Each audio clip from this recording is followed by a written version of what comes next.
well, good afternoon, everyone. Thank you for taking some time to be here today. First off, we are all watching with great sadness the terrible impact of the recent deadly earthquakes in Turkey. And on behalf of Secretary Austin and the Department of Defense, we would like to express our sincere condolences to the people of Turkey and Syria and all those impacted for the tragic loss of life and despair resulting from these earthquakes. Our thoughts and prayers are with them as they confront the aftermath. On February 7th, U.S. Rotary Wing assets based at Incirlik Air Base in Turkey began transporting first responders to the most impacted populations. In addition, DoD transported 2 civilian urban search and rescue teams from the United States to Turkey. U.S. Transportation Command supported this movement Tuesday via C-17 from Dover Air Force Base and March Air Force Base to Incirlik Air Base in Turkey. And those teams arrived on February 8th and will soon begin aiding the relief efforts there. Also, U.S. European Command is deploying a team to Incirlik Air Base to assist the USAID Disaster Assistance Response Team, and we expect they'll be in place tomorrow on February 9th.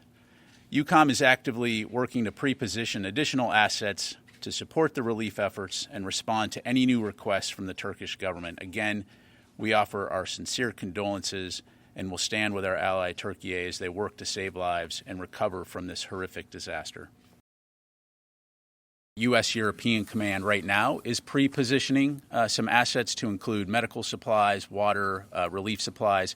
In addition, the George H.W. Bush in the Mediterranean is moving toward Turkey to be in position should Turkey request additional assistance. So we're trying to do everything we can to lean forward, to be responsive to their requests, and help them as they try to save lives and recover. Separately, U.S. Northcom continues their recovery operations in support of the recent takedown of the Chinese high-altitude surveillance balloon. As of today, recovery operations of the balloon and the payload continue without issue.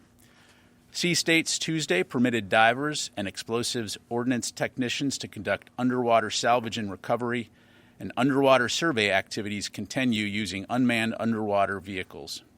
USS Carter Hall remains in the vicinity of the debris field and is leading the recovery efforts.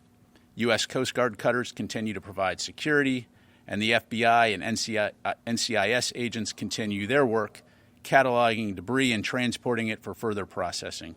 Again, we remind members of the public, if you come across debris, please do not handle it, but call your local law enforcement to facilitate safe recovery. I'm not able to go into the intelligence. As you highlight, we are aware that there have been 4 previous balloons that have gone over U.S. territory. This is what we assess as part of a larger Chinese surveillance balloon program.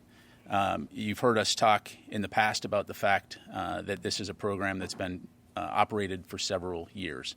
What we do know is that in some cases, whereas some of these balloons previously had not been identified, subsequent intelligence analysis did enable us to indicate that these were Chinese balloons. In terms of where they're coming from, I can't go into the specific location other than to say China.